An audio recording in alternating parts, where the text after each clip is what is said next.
السلام علیکم ورحمۃ اللہ وبرکاتہ۔ کیونکہ میں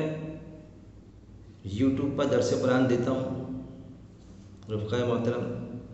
آپ اس کو سماعت فرماتے ہیں، پوری دنیا میں درس قرآن میرے سنے جاتے ہیں،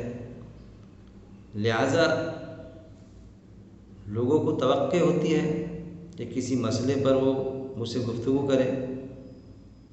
تو یہ بھی مشاہدے میں آیا ہے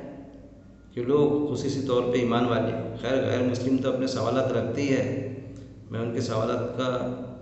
ازالہ بھی کرتا ہوں، لیکن خصوصاً ایمان والے بھائی ہمارے جب کوئی مسئلہ پیش آتا ہے تو پوچھنے آتے ہیں، جیسا طلاق کے مسئلے کو بھی لے کے پوچھنے آتے ہیں کہ بھائی ایسا ایسا ہو گیا، آپ بتائیے اس کا حل کیا ہے۔ ایک ہی وقت میں غصے میں، پینے میں، دارو پی لیا تھا، پینے میں اس شخص نے طلاق دے دی، اب اس کو پچھتاوا ہے، تو آپ اس کا فتویٰ دیجئے۔ تو میں ان سے کہتا کہ میں کوئی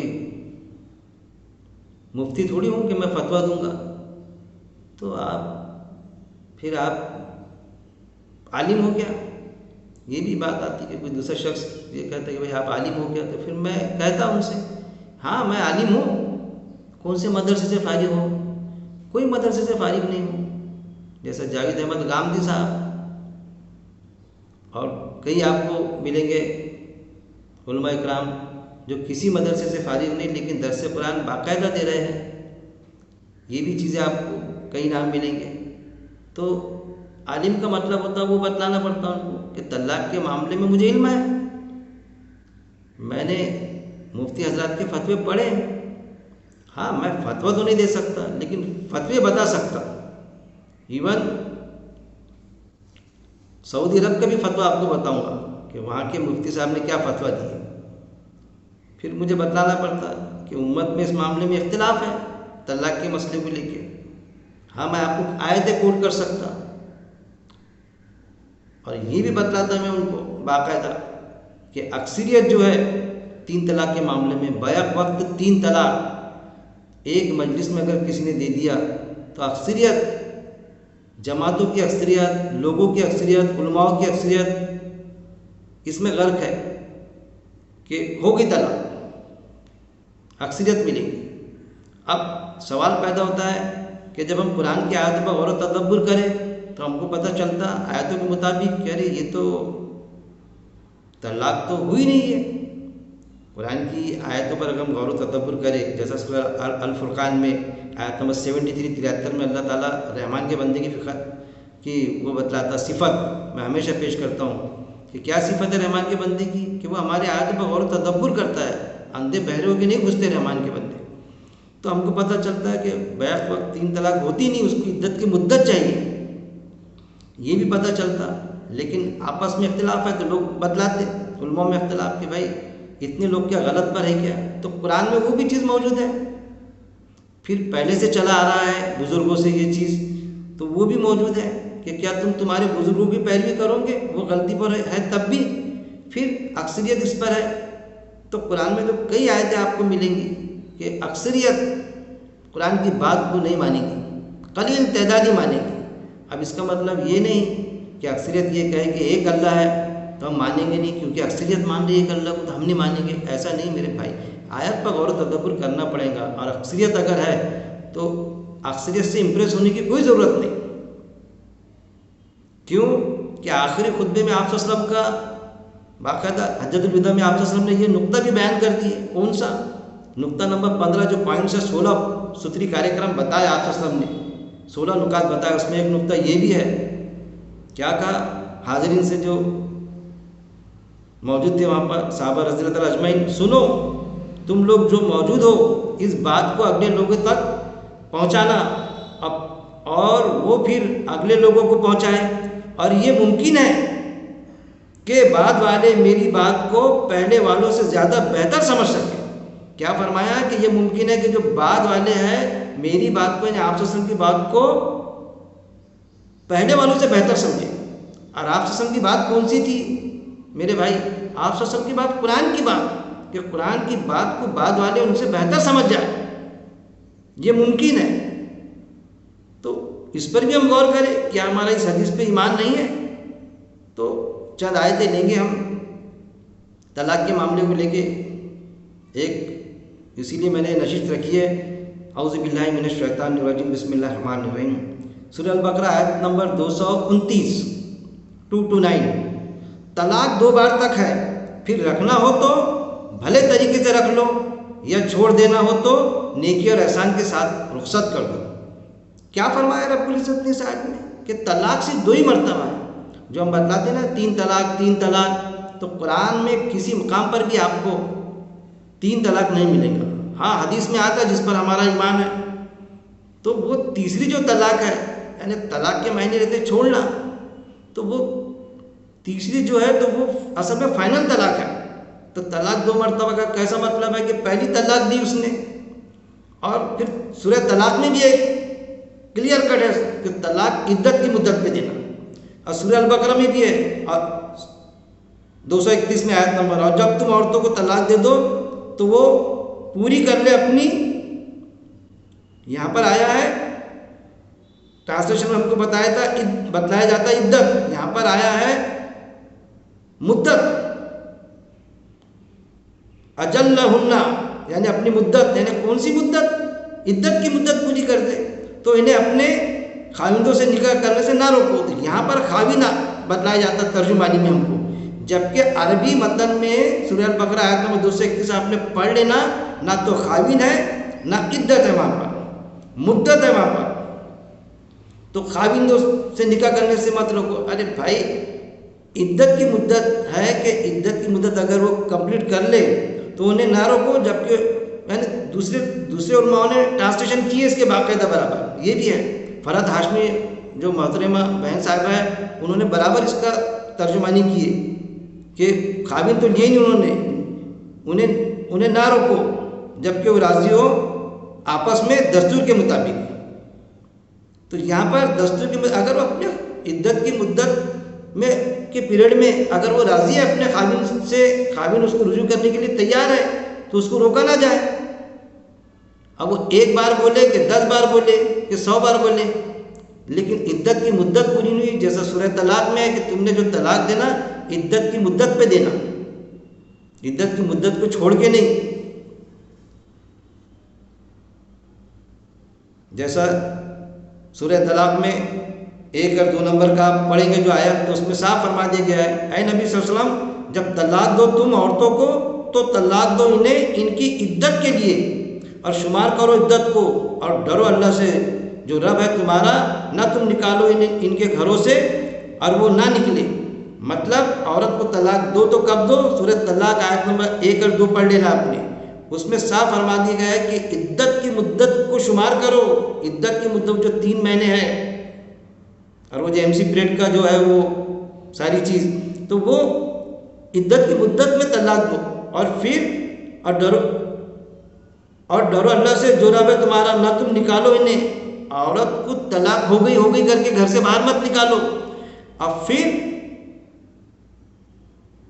خاوند نے تو نہیں نکالا نہ ان کے گھروں سے، اور وہ نہ نکلے، اور عورت کو بھی چاہیے کہ وہ گھر سے نہ نکلے،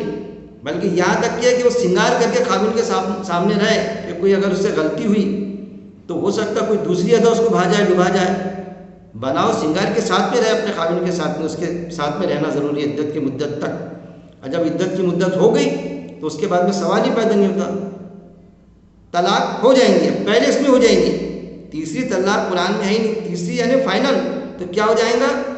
جو پہلے بتایا میں نے آپ کو سورہ البقرہ آیت نمبر 229، طلاق 2 بار ہے، پہلی کرے تو فرسٹ ٹائم عدت کی مدت ہو گئی تو فرسٹ ٹائم فائنل ہو گیا، جیسا آفس میں بل ہوتے نا، ایک الاٹمنٹ آئی اس کو 2 ٹکڑوں میں دو، تو ایک ہی قسط میں دے دیا ہم نے، تو فرسٹ ٹائم فائنل ہو گیا وہ۔ تو اگر اس نے رجوع کر لیا تو پھر فائنل نہیں ہوا، طلاق نہیں پڑی، پھر اس کو ایک موقع اور ہے پوری زندگی میں کہ سیکنڈ ٹائم بھی اگر کوئی غلطی ہوتی ہے عورت سے، یا طلاق کے لیے کوئی غلطی ہونا ایسا ضروری نہیں ہے کہ غلطی پر ہی طلاق دی جائے، تو پھر سیکنڈ ٹائم ہوا اس کا کسی بات پر وواد، تو پھر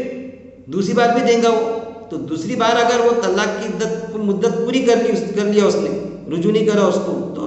سیکنڈ اینڈ فائنل ہو جائے گا وہ۔